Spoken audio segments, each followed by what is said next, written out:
देखिए, मुद्दई बसे द्वार पर और रहे लाखन कोस दूर। मुद्दई मतलब दुश्मन, शत्रु,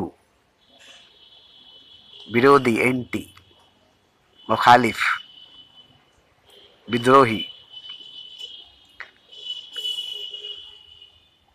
तो मुद्दई बसे द्वार पर और रहे लाखन कोस दूर, और प्रीतम बसे पहाड़ पर और रहे मन आंगन के बीच। ये दो बात जो मैंने कही है, ये आपकी सुनी हुई बात है। ये मेरी अपनी कही हुई बात नहीं है, ये बुजुर्गों की कही हुई बात है, ये दानिशमंदों की कही हुई बात है।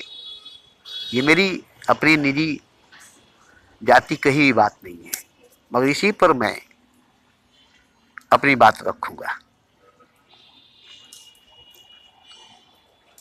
इसका खुलासा मैं अपने तरीके से करूंगा।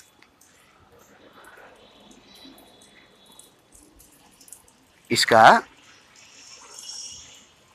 खुलासा मैं अपने अंदाज से, अपने तरीके से करूंगा, जो मुझे समझ में आया है। तो ये कोई बड़ी बात नहीं है, कोई ऊंची बात नहीं है, क्योंकि देखिए, गीता, रामायण, बाइबल, कुरान, उपनिषद की बात हर मजहब, हर धर्म वाले मानते हैं, और ये उसमें की बात नहीं है, उसमें लिखी हुई ये सब बात नहीं है। तो आप उसी को मानेंगे जो गीता में, कुरान में, रामायण, बाइबल, उपनिषद में लिखी हुई है, आप उसी बात को मानेंगे।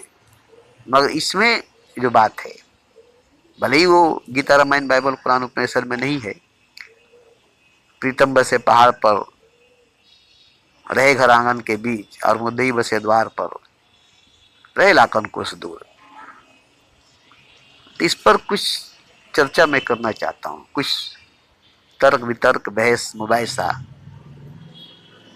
करना चाहता हूँ, जो मैं अभी वीडियो पर छोड़ूंगा। अपने आप को सामने रखकर अपने आप से सवाल जवाब करता हूँ। मेरे सामने कोई नहीं है, मैं खुद ही से खुद सवाल करके उसका जवाब देता हूँ। आप सबके तरफ से खुद को सामने रखता हूँ, और मैं आप सबके तरफ से खुद ही सवाल करता हूँ, उसका खुद ही जवाब देता हूँ। इस तरह से मेरी हॉबी है, मेरी आदत है, मेरी नेचर है।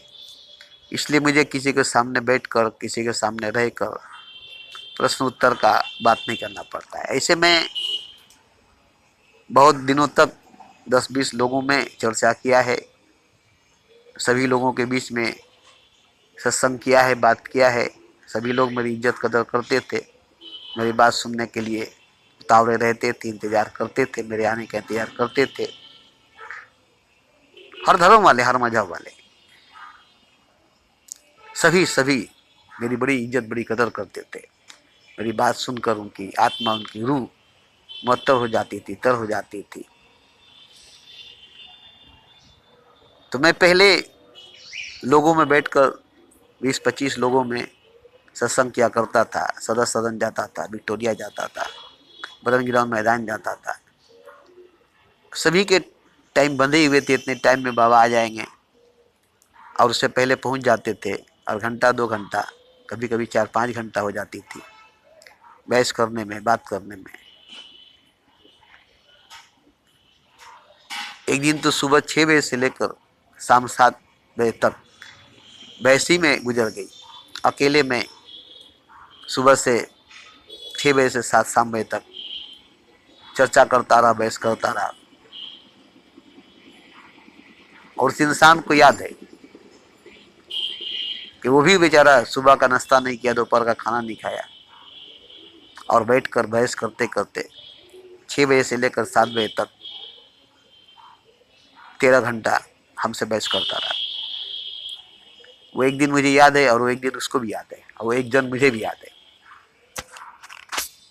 तब से मैं अपना टाइम देखकर बोल लेता हूँ कि 1 घंटा से ज़्यादा, 2 घंटा, 3 घंटा से ज़्यादा मैं बहस नहीं कर सकता हूँ। इसी में अगर समझ में आए तो ठीक है, ना तो फिर कल देखा जाएगा। तो खैर, बहस करके तर्क करके मैंने अपनी ज़िंदगी का काफ़ी समय लोगों पर खर्च किया, लेकिन 10-20 लोगों में मेरी बात खो जाती थी।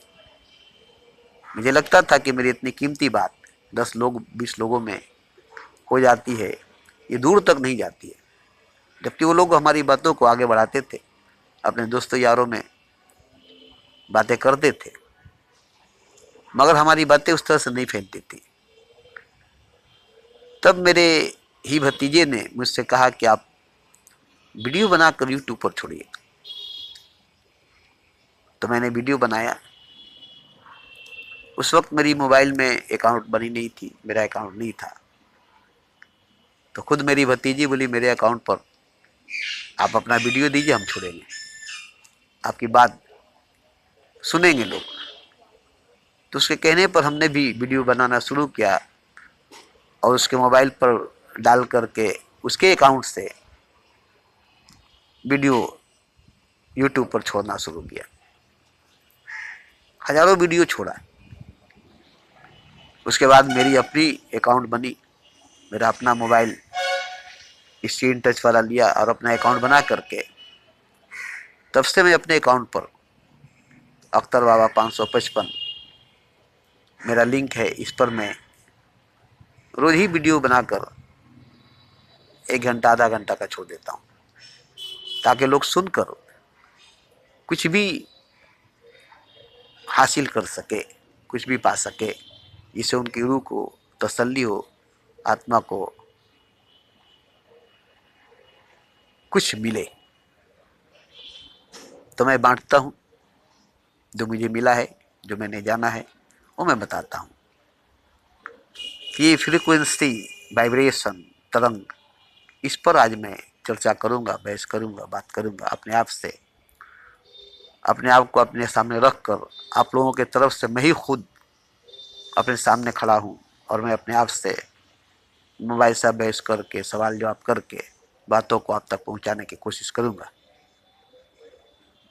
ऐसे तो इस पर बहुत सी वीडियो बनी है, यूट्यूब पर बनाए हैं लोग, अच्छी तरह से समझाए हैं, पिक्चर दिखाकर, फ्रीक्वेंसी के बारे में, वाइब्रेशन के बारे में, तरंग के बारे में। मैंने कई वीडियो रिकॉर्डिंग करके फिर उसको हमने छोड़ा भी है अपने अकाउंट पर, मगर मैं कुछ अपने अंदाज से बनाना चाहता हूँ, बताना चाहता हूँ कि देखिए, सबसे बड़ा नेटवर्क खुदा का है, ईश्वर का है, भगवान का है। इससे बड़ा कोई नेटवर्क नहीं है, जो हर जगह फैला हुआ है, क्योंकि हर जगह खुदा है, हर जगह खुदा है। जाई शराब पीने दे मस्जिद में बैठकर, वरना वो जगह बता दे जहां पर खुदा नहीं। तो सबसे बड़ा नेटवर्क खुदा का है, भगवान का, ईश्वर का है। इससे जुड़ने में देर नहीं लगेगी। जहाँ सजदा करेंगे वही खुदा मिलेगा, जहाँ पूजा करेंगे वही भगवान मिलेगा। इसके लिए किसी रुख की, किसी मंदिर मस्जिद की जरूरत नहीं है। जहाँ कायम करके सजदा कर दें, जिस तरफ रुख करके आप खुदा को याद करके सजदा कर दें, वहीं पर आपको खुदा मिल जाएगा। उसकी तरंग, उसकी वाइब्रेशन आपको छू लेगी, क्योंकि वो सबके अंदर पहले से मौजूद है। और सह में, हमें, तुम्हें, खर में, खम में, सब में बेपराम मौजूद है, सबसे पहले सब में। मेरे नाभि कुंडल बसे ढूढ़े बन बन बाही, ऐसे ही घट घट हरि बसे दुनिया जानत नहीं। तो पहले से ही मौजूद है खुदा सब में। और खुदा से बढ़कर कौन देवी देवता है, कौन पीर पैगंबर है? हर देवी देवता, हर पीर पैगंबर सबको खुदा से जोड़ने की बात करते हैं, खुदा को मानने की ही बात करते हैं, खुदा की सजदा, खुदा की पूजा करने की ही बात करते हैं। सबका इशारा, जैसे चांद को दिखाने के लिए उंगली उठाते हैं कि वो देखो चांद है, वो देखो चांद है, हर कोई चांद को दिखाने के लिए अपना अपना उंगली उठाया। आपको चांद देखना है और चांद दिखाने के लिए हमने अपनी उंगली उठाई कि ये देखो, उंगली के इशारे से वहाँ चांद है। ईद का चांद, रमजान का चांद जैसे देखा जाता है, बहुत बारीक होती है। तो इसी तरह से बहुत महीन, बहुत बारीक खुदा है, जिसके तरफ हर पैगंबर अवतारों की उंगली का इशारा उठा है। सबने अपने उंगली के इशारे से खुदा के तरफ ही हमारा ध्यान ले गया है। तो सब आए इसीलिए, सबको भेजा इसीलिए कि सबको खुदा की तरफ ले जाया जाए, सबका ध्यान खुदा की तरफ किया जाए, सबकी रूह सबकी आत्मा को खुदा से जोड़ दिया जाए। और इसके बावजूद खुदा सबके अंदर पहले से मौजूद है। हमें तुम में खर में खम में सब में बेपे राम, मृग नाभि कुंडल बसे ढूंढे बन बन माही, ऐसे ही घट घट हरी बसे दुनिया जानत नहीं। तो खुदा सबके अंदर मौजूद है।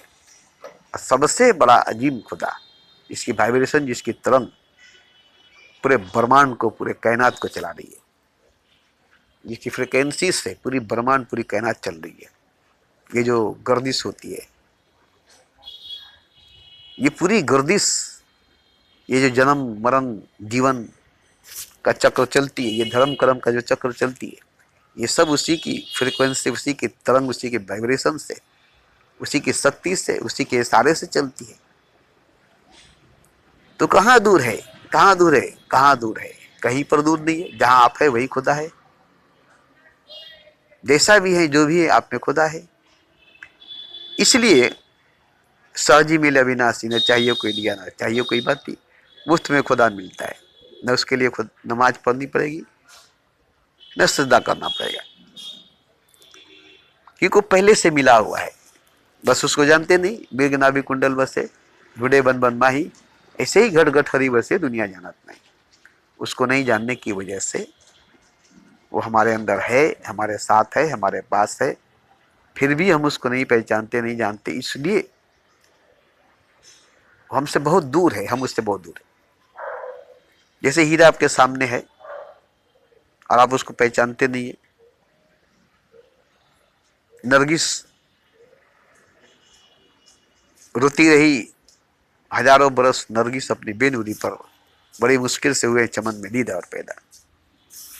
तो नरगिस हजारों बरस रोती रही, उसे देखने वाला, जानने वाला, पहचानने वाला हजारों बरस के बाद मिला।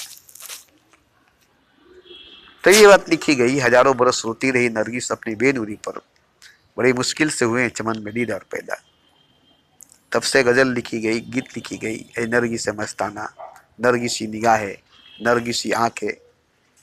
इस पर कई गीत गजल लिखनी शुरू हो गई जब नरगिस को पहचाना गया। वरना गुलाब बेली चंपा चमेली की जिक्र हुआ करती थी, गीत हुआ करती थी, नरगिस की कहीं नामो जिक्र नहीं थी। ऐसे ही जानने के बाद कोहिनूर हीरा आपके सामने है मगर वो पत्थर लगेगा। कोहिनूर हीरा आपके सामने है मगर वो पत्थर लगेगा। शिवालय में काला पत्थर है, आपको काला पत्थर लगेगा, मगर वो शिव जी है, वो भगवान है।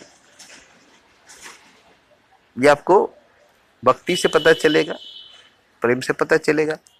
ऐसे वो पत्थर है, काला पत्थर है, वो भगवान नहीं है, वो शिव नहीं है। तो वाइब्रेशन, तरंग, कंपन, फ्रिक्वेंसी, लग्जिस, जिससे आपके रोंगटे खड़े हो जाते हैं, जिससे आपके रोंगे खड़े हो जाते हैं, जिससे आपको लगता है कि कोई आसपास शक्ति है, मेरे पास कोई शक्ति मेरे आसपास है। तो मैंने अपने जीवन में, अपनी जिंदगी में सभी की तरंगों को, वाइब्रेशन को, फ्रिक्वेंसी को छुआ है। सभी ने हमारी आत्मा को छुआ, सभी की फ्रिक्वेंसी, वाइब्रेशन, तरंग, लग्जिस, कंपन हमारी रूह को छुई है। हमारे रोंगटे खड़े हुए हैं, हमारे आंख से आंसू निकले हैं, जो कि आज के दौर में नहीं है। नरसिंह अवतार कब के हैं, कब के हैं, आप सोच लीजिए। उसकी तरंग, उसकी वाइब्रेशन, उसकी फ्रिक्वेंसी, उसकी लग्जिस मेरी रूह को छुई है। मेरी रूह उसकी फ्रिक्वेंसी को, वाइब्रेशन को, कंपन को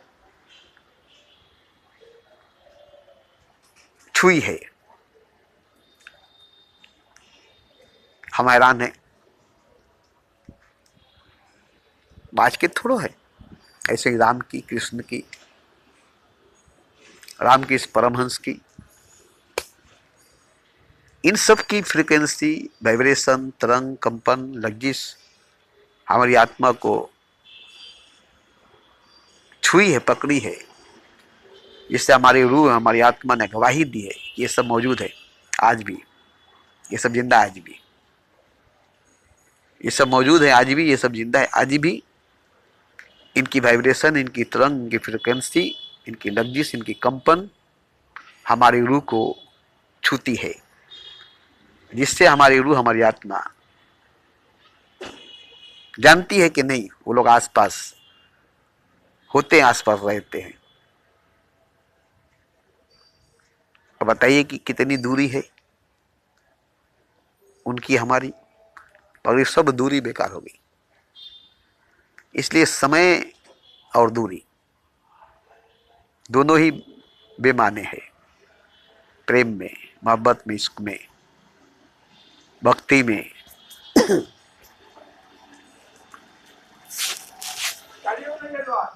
ठीक है जी।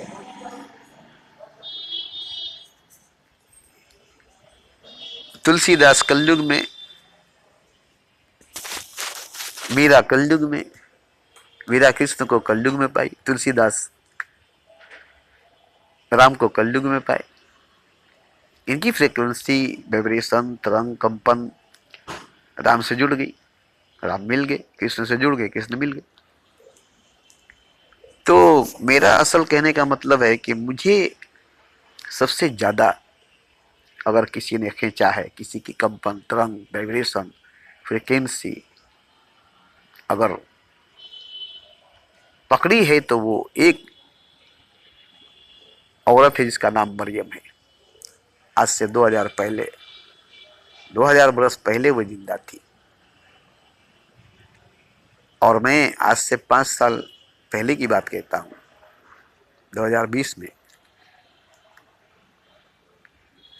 किसी स्कूल में, गेंजेस गार्डन में, इंग्लिश मीडियम स्कूल, उसमें मैं गया था किसी लड़की के दाखिला करने के लिए, और मैं चेयर पर बैठा था। जहां से वो दूर थी उसकी मूर्ति, उतनी दूर से उसकी कशिश, उसकी खिंचाव, उसकी पकड़ इतनी तेज थी कि हमारे बगल में जो इंसान बैठा था वो देखकर हैरान हो गया। हमारे बदन का, जिस्म का गोश्त खिंचाना लगा, गाल के गोश्त, बदन का गोश्त कोई पकड़ कर खींच रहा है। हम दिखाए, रोआ खड़ा हुआ नहीं, रोआ तो खड़ा हो जाता है, वो अलग बात है, लेकिन उसकी कशिश, उसकी खिंचाव, उसकी पकड़ तो ऐसी थी जैसे कोई हमारे गोश्त को, गाल को पकड़ कर खींच रहा है। अदृश्य शक्ति, अनदेखी ताकत। मैंने दिखाया कि देखिए तो मेरे साथ हो रहा, आपके साथ भी हो रहा है। तो बोला नहीं, मेरे साथ तो नहीं हो रहा है, मेरे बदन, मेरे रोए तो ठीक है, मेरे ऊपर तो इसका कोई असर नहीं है, लेकिन आपके साथ ऐसा क्यों हो रहा है कि आपके दोनों गाल को कोई पकड़ कर खींच रहा है, कांप रहा है पूरा गाल, आपके बदन का गोश्त कोई खींच रहा है पकड़ करके, जैसे कोई पकड़ा हुआ है आपको और पकड़ कर खींच रहा है, टान रहा है आपको। बोला हाँ, मुझे कोई पकड़ लिया है, खींच रहा है, टान रहा है, मगर ये है कौन? इससे हमारा कोई जान पहचान है? तो वहां जो सिक्योरिटी गार्ड थी लेडीज, उसको हमने कहा यहाँ कोई देवी देवता है? तो बोले हाँ हाँ है। बोले चलो हमको ले चलो, तो ले गई। तो वही मरियम की एक बड़ी मूर्ति थी, 6-7 फुट की, बड़ी 6-7 फुट की मूर्ति थी। बोले देखो ये एक मूर्ति है, इसी की तरंग, इसी की कंपन, इसी की लग्जी, इसी की फ्रीक्वेंसी, इसी की वाइब्रेशन ने मुझे पकड़कर मैग्नेटिक शक्ति, चुंबकीय शक्ति जैसे लोहे को खींचती है, ऐसे ही मेरे बदन को, मेरी आत्मा को, मेरी रूह को पकड़ कर खींच रही है। 2 अगरबत्ती लिए, जलाए, नमस्कार किए। तो इतने बड़े बड़े पैगंबर अवतारों की फ्रीक्वेंसी, कंपन, लग्जिस, तरंग का असर, वाइब्रेशन का असर मेरे रोंगटे पर हुई, मगर मरियम की जो असर मेरे जिस्म पर हुई, वजूद पर हुई, उस तरह का असर किसी का भी नहीं हुआ। अब बताइए कि मेरे कितने करीब थी, मेरे कितने नज़दीक थी, जबकि आज से 2000 बरस पहले वो जिंदा थी। तो खैर, मैं उससे भी बड़ी अच्छी तरह से, बड़ी करीब से, बड़ी नज़दीक से जानता हूँ। उसकी ज़िंदगी मेरी ज़िंदगी में ज़्यादा कोई फ़र्क नहीं देखा। वो बचपन से ही अल्लाह के राह में थी और मैं भी बचपन से ही खुदा के रास्ते पर था। और जब 16 साल का हुआ तो पूरी तरह से खुदा के राह में निकल गया। तो यहाँ लेवल की बात है, आप किस लेवल पर हैं, उसी लेवल के लोगों से आपका मेल होगा। आप जिस लेवल पर हैं उसी लेवल के लोगों से आपका मेल होगा। उसकी वाइब्रेशन, उसकी तरंग, उसकी पकड़ आपको खींचेगी और आप वैसे ही माहौल में जाएंगे और वैसे ही माहौल में आप ढल भी जाएंगे।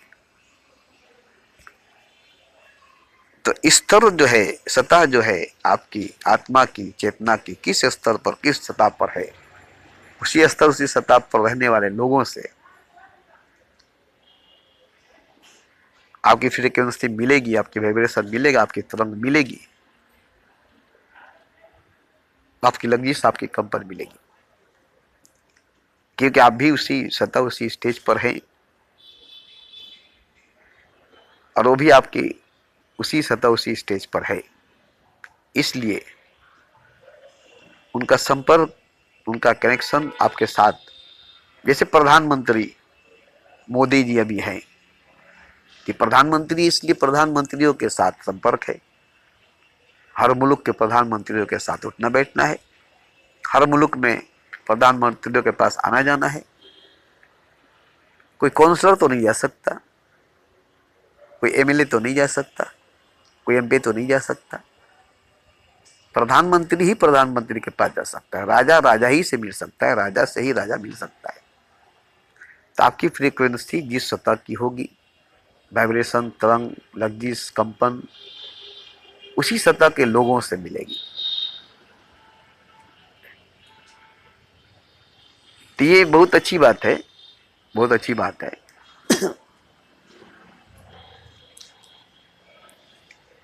यही होना भी चाहिए, क्योंकि आप रेडियो जब लगाते हैं तो आपकी रेडियो में उस स्टेशन को पकड़ने की फ्रीक्वेंसी रहती है, तरंग रहता है। जहां उस पर काटा जाती है तो वो स्टेशन पकड़ लेता है, वहां से गाना या प्रोग्राम आपको सुनने में मिलता है। ठीक इसी तरह से आपकी आत्मा की फ्रीक्वेंसी, कंपन, तरंग, लग्जिश जहां तक जाएगी वहां तक के लोगों से कनेक्शन होगी, वहां तक के लोगों तक से बातचीत होगी। तो इसीलिए मैंने देखा है कि जितने ऊंचे स्तर पर लोग हैं उतने ज्यादा उनकी वाइब्रेशन, उनकी फ्रीक्वेंसी, उनकी तरंग, उनकी कंपन, उनकी लग्जिश, उनकी पकड़, उनकी मैग्नेटिक पावर उन लोगों से कनेक्टेड हो जाती है। जैसे मोबाइल में आपके जितने लोगों के मोबाइल नंबर हैं आप उन्हीं से कनेक्टेड हो सकते हैं, और जिनके मोबाइल नंबर आपके पास नहीं है आप उनसे कनेक्टेड नहीं हो सकते, उनसे संपर्क नहीं कर सकते। ऐसे ही आत्मा की, रूह की जितनी ऊंची सतह होगी, जितनी ऊंची पहुंच होगी, उतने ही ऊंची हस्तियों से राब्ता होगा, कनेक्शन होगा, बातचीत मेल जोल होगा। तो आज एक नौजवान से बात हुई मोहम्मद साहब के बारे में, नबी साहब के बारे में। आज सबे बारात है, इसलिए हमने कहा कि नबी जिंदा है, मोहम्मद जिंदा है। उसने कहा 14 साल पहले वो मर गए, जिंदा कैसे? हमने कहा कुरान से बात मैं करूंगा, पहले जो कुरान कहती है तो झूठ नहीं होगी, उसको तो तुम मानोगे। वली नहीं मरते, वलियों की मौत नहीं होती, वो जिंदा है। पर्दे में है, खुलेआम सरेआम चलते फिरते नजर नहीं आती, अलग बात है, मगर वो जिंदा है। वो मरे नहीं, वो मरते नहीं है, उनकी मौत नहीं होती, क्योंकि वो अल्लाह का दोस्त है, वली है। तो नबी तो खुदा के महबूब हैं, खुदा के रसूल हैं, खुदा के नूर हैं। और सच पूछिए तो नबी खुदा है। ये मैं बार बार कहता हूँ कि सच पूछिए तो नबी ही खुदा है, खुदा ही नबी है। तो खुदा कहीं मरता है, नबी कहीं मरेगा? तो 14 साल पहले, 1400 बरस पहले जो मरा, जो मरे, वो आपके नबी हैं, ठीक है, मगर मैं मोहम्मद जिसको कहता हूँ, जिसको मैं मोहम्मद समझता हूँ, नूर समझता हूँ, खुदा समझता हूँ, वो पैदा नहीं हुए, 1400 बरस पहले नहीं आए। वो हमेशा थे, जैसे खुदा था, जब से खुदा था।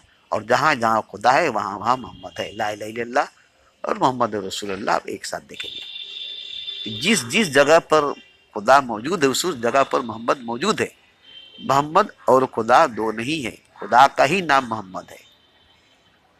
जैसे हमारा अख्तर हुसैन नाम है, हमारे भाई का मोहम्मद असलम नाम है, मोहम्मद मुमताज नाम है, अफजल हुसैन नाम है, दो नाम है ना।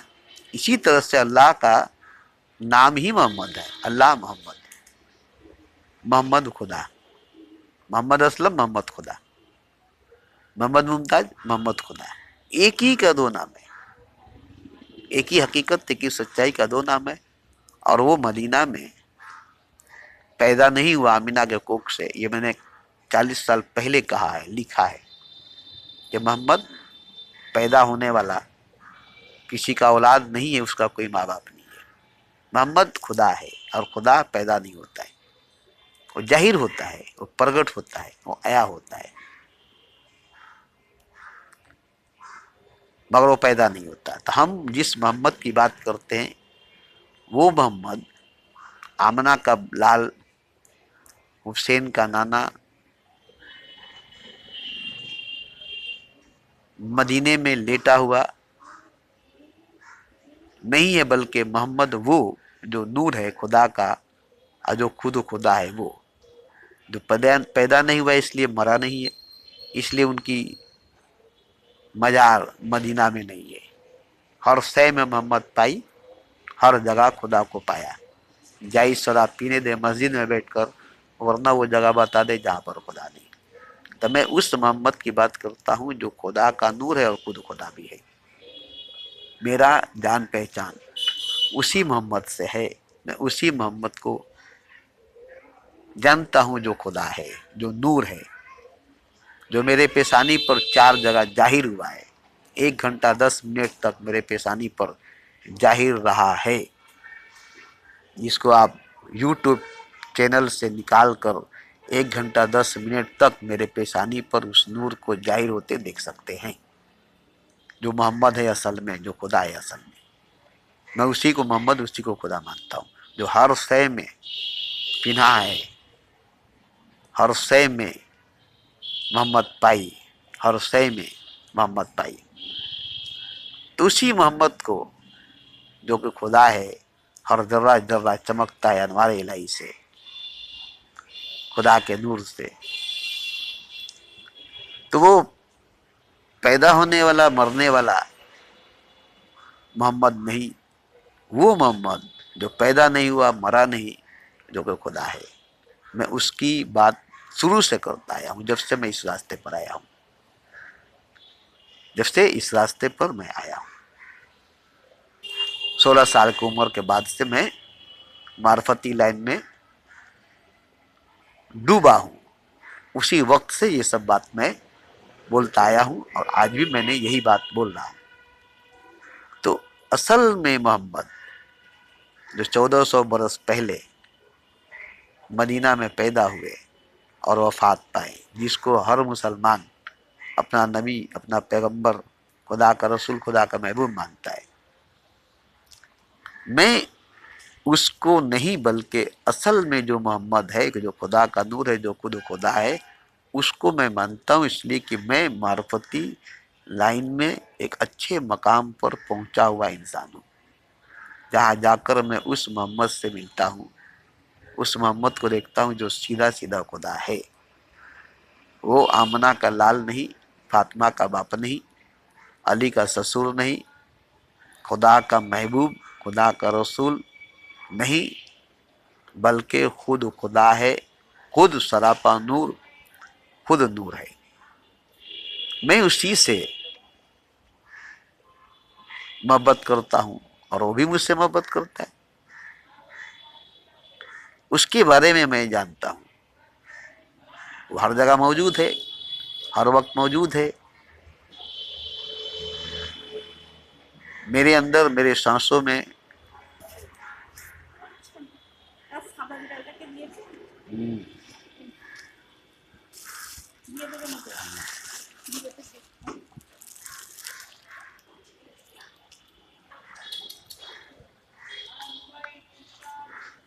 तो मैं शुरू से, जब से मैं मार्फती लाइन में डूबा हूँ, कूदा हूँ, एक ही छलांग में सुरत तबा का सफ़र मैंने तय किया हूँ, तब से मैं उसी मोहम्मद की जिक्र करता हूँ, उसी मोहम्मद की बात करता हूँ। मैं मदीने में लेटे हुए इस्लाम के रहबर, रहनुमा, पैगंबर, खुदा के महबूब, खुदा के रसूल, खुदा के नबी, जिसको मदीने में लेटे हुए समझते हैं, मुझे उससे कोई जान पहचान नहीं है। मैंने उनसे कोई जान पहचान नहीं किया है, मगर मैं जिस मोहम्मद की बात करता हूँ उससे मेरी जान पहचान है। हमेशा उससे मेरी बात होती है और उसी की मैं जिक्र, उसी की मैं चर्चा रात दिन करता हूँ। तो देखिए, ये बात आपको या सबको भले ही समझ में नहीं आएगी, नहीं मानेंगे, इससे कोई मतलब नहीं है कि आपको समझ में आए आप माने। नहीं, आप जो बातें, जो समझते हैं वो आप अपने पास रखिए, और मैं जो मानता हूँ, मैं जो समझता हूँ, ये मेरे पास है। मुझे आपको मनवाना, समझाना नहीं है। आप जो मानते हैं, आप जो समझते हैं, वो आपका है, उसको भी मैं मानता हूँ, समझता हूँ, जैसे आप मानते समझते हैं। लेकिन मैं जो मानता हूँ, मैं जो समझता हूँ, ये मेरा अलग हकीकत, अलग सच्चाई है। और यही हकीकत, यही सच, सबकी हकीकत, सबकी सच्चाई है। सबका हकीकत में मोहम्मद यही है। ये हर मजहब, हर धर्म, हर समाज, हर शय का है। हर मजहब, हर धर्म, हर समाज, हर शय में है। ये सिर्फ इस्लाम में नहीं, मुसलमान में नहीं, मदीने में नहीं, इसी की जिक्र, इसी का चर्चा, इसी की बात 1,24,000 पैगंबरों ने किया है। इसी की दीदार अपने नाखून पर आदम अलैहिस्सलाम पहली बार किया है। उस वक्त आदम अलैहिस्सलाम को दिखाया गया, मोहम्मद का दीदार कराया गया। जिस वक्त मोहम्मद अभी पैदा भी नहीं हुए थे। तो सोचिए, मैं उसी मोहम्मद की बात करता हूँ जो हर वक्त मौजूद है, हर जगह मौजूद है, क्योंकि वो खुदा है, क्योंकि वो खुदा है, नूर है, सरापा नूर है। तो ये सब आपकी रूह को मेरी बात नहीं छू सकती है, क्योंकि बहुत हाई लेवल की बात हो गई, बहुत ऊपर की सतह की बात हो गई। वहां तक की पहुंच जिसकी होगी, ये बात उस तक पहुंचते ही उसे हिला कर रख देगी, उसकी बुनियाद तक को हिला देगी। जिस सतह से मैं बात कर रहा हूँ, जिस लेवल से मैं बात कर रहा हूँ, जिस सतह पर, जिस लेवल पर बैठ कर मैं बात कर रहा हूँ।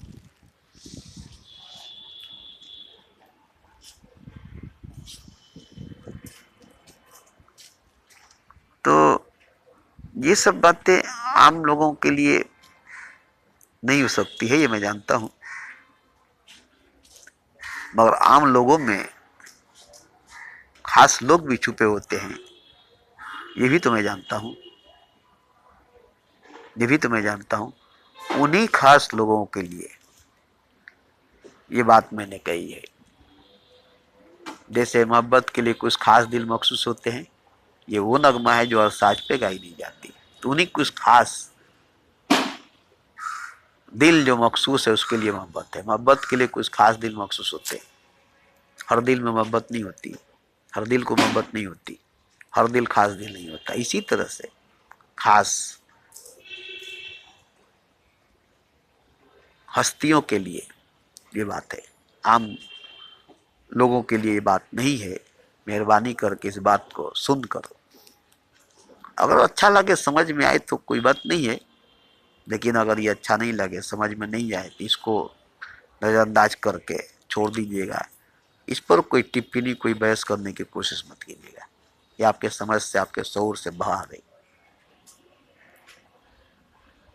हम भी नहीं समझा सकते, आप भी नहीं समझ सकते। तो खैर, ये बात आम बात नहीं है, आम लोगों की बात नहीं है कि आम लोगों को ये बात समझ में आ जाए। लेकिन इन्हीं आम लोगों में वो लोग भी हैं जो खास लोग हैं। उन्हीं लोगों के लिए मैंने अशार मेरे यूथ व जमाने के लिए है, एक शेर फकत उनको सुनाने के लिए है।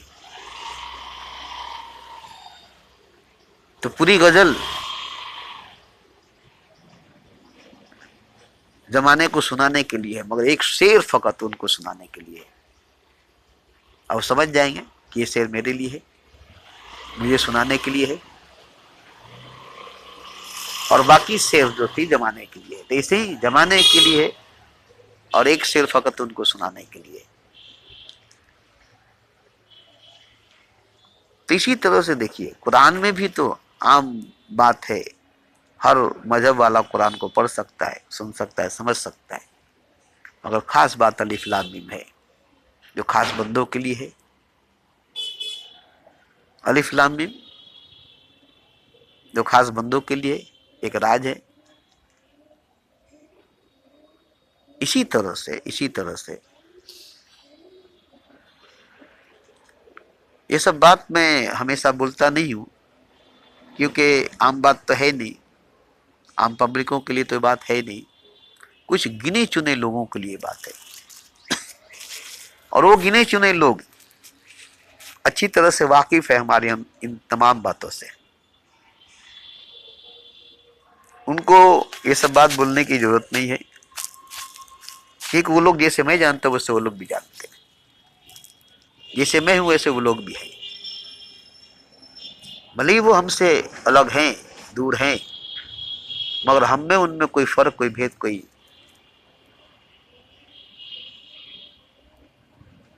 अलग नहीं है, क्योंकि हम सब एक है। जैसे राम है, कृष्ण है, नानक है, मोहम्मद है, बुद्ध है, महावीर है, कबीर है, एक है। ऐसे ही हम इन सब के साथ घुले मिले और एक है। अब इन सब में मुझ में कोई भेद, कोई फर्क नहीं है, ये मैं जानता हूं और ये सब लोग भी जानते हैं। लेकिन एक आम इंसान नहीं जान सकता है, नहीं मान सकता है। कहाँ राम, कहाँ मैं, कहाँ कृष्ण, कहाँ मैं, कहाँ बुद्ध, महावीर, कहाँ मैं। तो ये आम इंसानों की बात नहीं है, आम इंसानों को मानने की बात नहीं है। सुनकर एक पागल की बात है, ये समझकर छोड़ देना पड़ेगा। ये बोलने वाला पागल है, बस ये बोलकर, ये सुनकर, समझकर छोड़ देना पड़ेगा।